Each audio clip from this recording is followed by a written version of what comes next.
पहली सुर्खी, अमेरिकी डॉलर के मुकाबले हमारा रुपया गिरावट के नए रिकॉर्ड बना रहा है।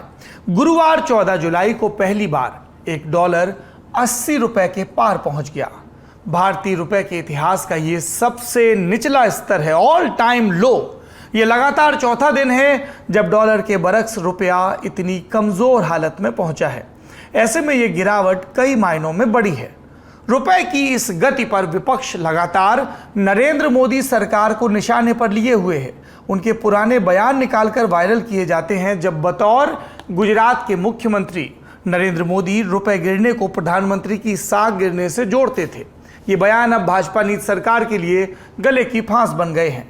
उसकी तरफ से अंतर्राष्ट्रीय हालत को जिम्मेदार बताया जा रहा है। तो सबसे पहले यह समझ लीजिए कि रुपया नई गहराई को चूम क्यों रहा है। रुपए की बदहाली का पहला कारण भारत के विदेशी मुद्रा भंडार में जारी तेज गिरावट है। आरबीआई के मुताबिक 1 जुलाई को देश का विदेशी मुद्रा भंडार करीब 5 अरब डॉलर गिरकर 588 अरब डॉलर पर आ चुका है। इस तरह से देश का विदेशी मुद्रा भंडार यानी फॉरेक्स रिजर्व 14 महीने में सबसे कम हो गया। इधर रुपया कमजोर हो रहा है, उधर रिजर्व बैंक रुपए की गिरावट को थामने के लिए धनाधन डॉलर बेच रहा है। रुपए में गिरावट की दूसरी बड़ी वजह देश का बढ़ता व्यापार घाटा है। समाचार एजेंसी रॉयटर्स के मुताबिक ताज़ा आंकड़े बताते हैं कि कच्चे तेल के दाम चढ़ने और हमारा निर्यात कम रहने के चलते देश का व्यापार घाटा यानी ट्रेड डेफिसिट बढ़कर रिकॉर्ड स्तर पर पहुंच गया। जून 2022 में व्यापार घाटा 25.63 अरब डॉलर की नई ऊंचाई पर पहुंचा, जबकि जून 2021 में व्यापार घाटा 9.61 डॉलर था अरब डॉलर। रुपए में कमजोरी की एक और वजह है विदेशी निवेशकों की तरफ से हमारे बाजारों से पैसा निकालना। पिछले 1 साल में विदेशी निवेशकों ने भारत के शेयर बाजारों से 32 अरब डॉलर से ज्यादा की रकम निकाल ली है। रुपए पर राजनीति आपने समझ ली, गिरने की वजहें भी समझ ली। अब आते हैं आम आदमी के मसले पर। रुपए की कीमत घटने से आपके जीवन पर क्या असर होगा ये कि महंगाई की मार झेल रहे मिडिल क्लास की मुश्किलें और बढ़ेंगी। और मिडिल क्लास ही क्यों, ये हर बार मिडिल क्लास की ही बात क्यों, गरीबों की भी मुश्किल बढ़ेगी। रुपए की कमजोरी से खाने पीने की चीजों से लेकर आपके बच्चों की फीस तक पर असर दिखेगा। अर्थव्यवस्था का पहिया सुस्त पड़ेगा सो अलग। इसके चलते भारत का इंपोर्ट बिल भी तेजी से बढ़ रहा है। इलेक्ट्रॉनिक आइटम्स, कुकिंग ऑयल और दूसरे खाने पीने के सामान का आयात करने के लिए भी अब ज्यादा रुपए खर्च करने होंगे, जिससे देश में महंगाई और बढ़ेगी। कुल मिलाकर कमजोर रुपया एक नहीं कई तरह के दर्द दे रहा है और आगे भी देने वाला है। रुपए में गिरावट के चलते आपके किचन का बजट और बढ़ जाएगा। और अगर आपका बेटा या बेटी विदेश में पढ़ाई कर रहे हैं तो उनकी फीस और हॉस्टल वगैरह के लिए भी आपको ज़्यादा पैसे भेजने पड़ेंगे। अगर कहीं घूमने का प्लान बना रहे हैं तब भी ज़्यादा रकम लगेगी, क्योंकि फ्लाइट टिकट से लेकर होटल में रुकने और खाने पीने और शॉपिंग का खर्च भी बढ़ जाएगा। अगर आप इस विषय को और विस्तार से समझना चाहते हैं तो लल्लन टॉप आर्थिक मामलों पर रोज़ाना एक कार्यक्रम करता है जिसका नाम है खर्चा पानी। आप खर्चा पानी का एपिसोड आज का जरूर देखें। आपको लल्लन टॉप शो के डिस्क्रिप्शन में खर्चा पानी का भी लिंक मिल जाएगा, ताकि आप विद्वानों से समझें कि डॉलर की कीमत बढ़ने और रुपए की कीमत घटने की वजह क्या है।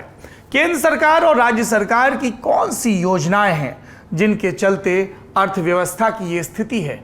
क्यों विदेशी निवेशकों का भारतीय बाजार पर, ब्रांड इंडिया पर भरोसा घटता जा रहा है। दूसरी सुर्खी ये आई बिहार से। बिहार पुलिस ने दावा किया है कि पॉपुलर फ्रंट ऑफ इंडिया यानी पीएफआई से जुड़े एक आतंकवादी मॉड्यूल के 2 मुख्य आरोपियों समेत 5 लोगों को गिरफ्तार किया गया है। लगे हाथ इस मामले की जांच एनआईए को भी सौंप दी गई है। संदिग्ध गतिविधियों के मद्देनजर झारखंड के एक रिटायर्ड दरोगा मोहम्मद जलालुद्दीन और students Islamic movement of India यानी सिमी के एक पूर्व सदस्य अतहर परवेज को पटना के फुलवारी शरीफ से गिरफ्तार किया गया। दावा है कि दोनों आरोपी पीएफआई और social democratic party of India यानी एसडीपीआई के मेंबर हैं। पुलिस के मुताबिक आरोपियों के पास से इंडिया विजन 2047 टाइटल से 8 पन्ने लंबा एक डॉक्यूमेंट मिला। इसका एक अंश बहुसंख्यक समुदाय को वश में करने और गौरव वापस लाने के बारे में बात करता है। इसमें भारत को 2047 तक इस्लामिक मुल्क बनाने का जिक्र किया गया है। इन दोनों आरोपियों के पास इस दस्तावेज के अलावा पीएफआई का झंडा, बुकलेट और पैम्फलेट भी बरामद होने का दावा है। पटना पुलिस के मुताबिक अतहर परवेज का भाई मंजर आलम पहले से जेल में है। वो पटना के गांधी मैदान में साल 2013 में प्रधानमंत्री मोदी की एक रैली और बोधगया में हुए बम धमाकों के मामले में गिरफ्तार किया गया था। आज तक से जुड़े रिपोर्टर अरविंद ओझा के मुताबिक पुलिस की एफआईआर में कहा गया है कि पकड़े गए आरोपियों ने इस बार भी पटना में हुई प्रधानमंत्री नरेंद्र मोदी की जो रैली थी, प्रोग्राम था, उसमें गड़बड़ी फैलाने की साजिश रची थी। बिहार पुलिस के मुताबिक मोहम्मद जलालुद्दीन और अतहर परवेज दोनों फुलवारी शरीफ इलाके में आतंकवाद की पाठशाला चला रहे थे। इन दोनों ने मार्शल आर्ट और हथियारों की ट्रेनिंग के लिए एनजीओ के नाम पर पीएफआई का ऑफिस खोला था। फुलवारी शरीफ में 16,000 रुपए में यह ऑफिस किराए पर लिया गया था। पटना पुलिस के मुताबिक इस ऑफिस में करीब 2 महीने से मुस्लिम समुदाय के लड़कों का पहले ब्रेन वॉश किया जाता था और फिर अतहर परवेज इन्हें ट्रेनिंग देता था। सुनिए इस घटना पर पटना के एसएसपी ने और क्या कहा। और अभी तक जो अनुसंधान बिल्कुल प्रारंभिक स्टेजेस पर है। जो पता चला है कि ऑर्गेनाइजेशन बेसिकली मोबिलाइज़ करती थी, मस्जिद में और मदरसा में यूथ्स को मोबिलाइज़ करते थे और कठोरता की तरफ, जिसको हम अंग्रेज़ी में रेडिकलाइजेशन बोलते हैं, उसके लिए ये लगातार कार्यशील थे। इसका जो मॉडस था कि ये लोग जैसे शाखा होती है, आरएसएस अपनी शाखा ऑर्गेनाइज करते हैं और लाठी की ट्रेनिंग देते हैं, उसी तरह से ये लोग शारीरिक प्रशिक्षण, फिजिकल एजुकेशन के नाम से लोग अपने यूथ्स को बुला के और उनको प्रशिक्षण दे रहे थे। और उसी के साथ ही जो अपना एजेंडा है और प्रोपेगेंडा है, उनके माध्यम से यूथ्स को ब्रेन वॉश करने का काम कर रहे हैं। पटना के एसएसपी मानवजीत सिंह ढिल्लों ने पटना में पकड़े गए पीएफआई की तुलना आरएसएस से कर एक नए विवाद को भी जन्म दे दिया। एसएसपी ने कहा, आपने सुना कि जैसे आरएसएस की शाखा होती है, उसी प्रकार से ये लोग शारीरिक प्रशिक्षण देते हैं, मार्शल आर्ट की ट्रेनिंग देते थे। बीजेपी नेताओं ने यह बयान सुनते ही आपत्ति जताई। अब खबर आई है कि पुलिस मुख्यालय से एसएसपी को कारण बताओ नोटिस जारी किया गया है और इन सब के बीच विपक्षी और सत्ता पक्ष के भी एक राजनीतिक दल का बयान आया। हिंदुस्तानी अवामी मोर्चा और राजद ने एसएसपी के बयान का समर्थन किया है। अगली सुर्खी की तरफ बढ़ते हैं। धार्मिक भावनाएं आहत करने के आरोप में गिरफ्तार ऑल्ट न्यूज के को फाउंडर मोहम्मद जुबैर को आज एक और मामले में हाथरस की जिला अदालत में पेश किया गया। यूपी के हाथरस में जुबैर पर 2 एफआईआर दर्ज हैं। उनकी गिरफ्तारी के बाद 4 जुलाई को हाथरस में उनके खिलाफ ये मुकदमा दर्ज किया गया था। हाथरस कोर्ट से पुलिस के आग्रह पर जुबैर को पेश होने का वारंट जारी किया गया, जिसके बाद आज पेशी हुई। आरोप क्या है? ट्वीट के जरिए धार्मिक भावना आहत करने का। सुनवाई के बाद यहां भी मोहम्मद जुबैर को 27 जुलाई तक न्यायिक हिरासत में भेज दिया गया। जुबैर के वकीलों का आरोप है कि उन्हें जेल में रखने के लिए यूपी पुलिस एक के बाद एक एफआईआर सामने लेकर आ रही है। अकेले यूपी में ही जुबैर के खिलाफ 6 एफआईआर दर्ज हैं। सीतापुर, लखीमपुर, मुजफ्फरनगर, गाजियाबाद और हाथरस। सीतापुर मामले में जुबैर को अंतरिम जमानत मिल चुकी है सुप्रीम कोर्ट से। फिर जुबैर को सीतापुर में दर्ज मामले में जब सुप्रीम कोर्ट से राहत मिल गई तो सामने बात आई कि और भी जगह पर उन पर मामले दर्ज हैं। लखीमपुर की पुलिस ने एक अन्य मामले में उन पर वारंट तामील कराया। यूपी सरकार से कोर्ट ने 4 हफ्तों के भीतर इस पर जवाब भी मांगा था। यूपी में दर्ज मुकदमों में हर जगह आरोप एक से हैं और धाराएं भी कमोबेश एक जैसी हैं। अब इन सब की जांच के लिए एक एसआईटी भी बना दी गई है। जांच आईजी लेवल के ऑफिसर प्रीतिंदर सिंह करेंगे।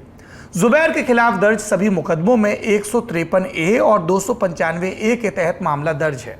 धारा 153A उन लोगों पर लगाई जाती है जो धर्म, भाषा और नस्ल वगैरह के आधार पर लोगों में नफरत फैलाने की कोशिश करते हैं। धारा 295A उन लोगों पर लगाई जाती है जो धार्मिक भावनाएं आहत करने का जिन पर आरोप होता है। यूपी में दर्ज सभी 6 मामलों के खिलाफ जुबैर के वकीलों की टीम ने अब फिर से सुप्रीम कोर्ट का दरवाजा खटखटाया है और मांग की है कि सभी 6 एफआईआर को रद्द किया जाए। साथ ही यूपी सरकार की तरफ से गठित एसआईटी को भी गलत बताया है। जुबैर के समर्थकों का कहना है कि उन्होंने फैक्ट चेक किया। लगातार भारतीय जनता पार्टी और नरेंद्र मोदी की सरकार द्वारा प्रचारित जो गलत तथ्य थे उनको सामने लेकर आए और खास तौर पर नूपुर शर्मा का जो बयान था पैगंबर मोहम्मद पर, उसको हाईलाइट किया। इसलिए उनको प्रताड़ित किया जा रहा है। और सरकार के समर्थक क्या कहते हैं? कानून अपना काम कर रहा है। चौथी सुर्खी, नेशनल स्टॉक एक्सचेंज यानी एनएसई की पूर्व एमडी और सीईओ चित्रा रामकृष्णा को प्रवर्तन निदेशालय यानी ईडी ने गिरफ्तार कर लिया। ईडी को न्यायालय से 4 दिन की रिमांड भी मिल गई। ईडी ने prevention of money laundering act यानी पीएमएलए 2002 की आपराधिक धाराओं के तहत यह मामला दर्ज किया। मामला सीबीआई ने भी दर्ज कर रखा है। मिंट अखबार की रिपोर्ट के मुताबिक हाल में दर्ज की गई एफआईआर में सीबीआई ने आरोप लगाया था कि रवि नारायण और चित्रा रामकृष्ण ने स्टॉक मार्केट के कर्मचारियों के फोन कॉल्स को अवैध रूप से इंटरसेप्ट करने के लिए मुंबई के रिटायर्ड कमिश्नर संजय पांडे की तरफ से स्थापित एक company ISEC services private limited को अनुबंधित किया था, शामिल किया था। एफआईआर में यह आरोप भी लगाया गया कि संजय पांडे की कंपनी को कथित तौर पर स्टॉक एक्सचेंज के कर्मचारियों के फोन टैप करने के लिए 4.45 करोड़ रुपए का भुगतान मिला। साथ ही यह आरोप भी लगाया गया कि सिर्फ फोन टैपिंग ही नहीं, संजय पांडे की कंपनी ने शेयर बाजार के सीनियर मैनेजमेंट को भी टेप की गई बातचीत उपलब्ध कराई। ये केस चर्चा में इसलिए भी आया था कि चित्रा ने हिमालय में बैठे किसी योगी का जिक्र किया था, दावा किया कि उन्होंने किसी योगी के कहने पर यह सब किया। चित्रा ने कहा था कि वो हिमालयन योगी से कभी मिली नहीं, सिर्फ ईमेल के जरिए बातचीत होती थी। वो योगी कौन है, इस बात का खुलासा अब तक नहीं हो पाया, लेकिन चित्रा पर पहले से ही फोन रिकॉर्ड कर भाव की जानकारी से करोड़ों रुपए वारे न्यारे करने का आरोप है। अगली सुर्खी ये महाराष्ट्र से है। महाराष्ट्र की एकनाथ शिंदे सरकार ने पेट्रोल और डीजल से वैट घटाने का फैसला किया। शिंदे ने गुरुवार को इसका ऐलान किया कि सरकार पेट्रोल पर 5 रुपए और डीजल पर 3 रुपए प्रति लीटर दाम कम करेगी। इस कटौती के बाद मुंबई में पेट्रोल कीमत 111 रुपए 35 पैसे से घटकर 106 रुपए 35 पैसे प्रति लीटर हो जाएगी। वहीं डीजल के दाम 97.28 रुपए से घटकर 94.28 रुपए हो जाएंगे। ऐलान के वक्त शिंदे ने यह भी कहा कि केंद्र सरकार ने 4 मई 2022 को पेट्रोल डीजल पर लगने वाली एक्साइज ड्यूटी में कटौती की थी। केंद्र ने राज्यों से भी अपील की थी कि अपने यहाँ टैक्स कटौती करें। पहले की सरकार ने यानी उद्धव ठाकरे सरकार ने यह काम नहीं किया, पर हमारी सरकार ने फैसला लिया। इससे महाराष्ट्र की सरकार को 6,000 करोड़ रुपए का सरकारी नुकसान होगा। इतना टैक्स कम आएगा, पर उनका कहना है कि इससे राज्य में महंगाई कम होगी। चूंकि पेट्रोल डीजल इकोनॉमी से सीधे जुड़े हैं, महंगाई से सीधे जुड़े हैं, माल ढुलाई और तमाम चीज़ों पर इसका सीधा असर पड़ता है, इसलिए इस राज्य की पहल देखने वाली है। और अब ये उम्मीद लगाई जा रही है कि क्या दूसरे राज्य भी इस तरह का कदम उठाएंगे। अगली सुर्खी ये खेल के मैदान से जुड़ी है। वेस्टइंडीज के खिलाफ होने वाली आगामी T20 सीरीज के लिए गुरुवार को यानी आज के रोज भारतीय टीम का ऐलान किया गया। और गौर करने वाली बात यह है कि रोहित शर्मा की कप्तानी वाली टीम से विराट कोहली को ड्रॉप कर दिया गया। विराट कोहली पिछले कई दिनों से खराब फॉर्म से जूझ रहे हैं। आलोचक उनकी टीम में जगह होने पर सवाल उठा रहे थे। फैंस एक अच्छी इनिंग्स के इंतजार में थे। अब टीम में जगह न मिलने पर बीसीसीआई ने कहा कि विराट और जसप्रीत बुमराह को आराम दिया गया है। वेस्टइंडीज के खिलाफ T20 सीरीज की शुरुआत 29 जुलाई से होगी। उससे पहले दोनों टीमें 3 मैचों की वनडे सीरीज भी खेलेंगी, जिसका आगाज 22 जुलाई से होगा। हार्दिक पांड्या, सूर्य कुमार यादव, दीपक हुड्डा, श्रेयस अय्यर और दिनेश कार्तिक को T20 टीम में जगह दी गई है। इसके अलावा टीम में शामिल कुलदीप यादव और केएल राहुल को भी उसमें उनका नाम है। अपनी रफ्तार से चर्चा में आए उमरान मलिक को इस सीरीज में मौका नहीं मिला है। इससे पहले बीसीसीआई ने कैरिबियाई टीम के खिलाफ अपने वनडे स्क्वाड का भी ऐलान किया था, जिसमें रोहित शर्मा, विराट कोहली, ऋषभ पंत और जसप्रीत बुमराह को आराम दिया गया था। इस वनडे सीरीज में टीम की कप्तानी शिखर धवन करेंगे। चलते चलते 3 और अपडेट्स। उम्मीद के मुताबिक झारखंड मुक्ति मोर्चा ने आखिरकार राष्ट्रपति पद के लिए द्रौपदी मुर्मू की उम्मीदवारी का आधिकारिक समर्थन किया है। दूसरा अपडेट, गायक और भाजपा नेता दलेर मेहंदी को कबूतरबाजी यानी मानव तस्करी के एक मामले में 2 साल की सजा हुई है। यह मामला 2003 का है। और तीसरा अपडेट, भगोड़े मेहुल चौकसी पर कैनरा बैंक और महाराष्ट्र बैंक से ठगी के आरोप में एक और केस में उन्हें नामित किया गया है। यह केस और ये जो ठगी है ये 55 करोड़ 27 लाख रुपए की थी।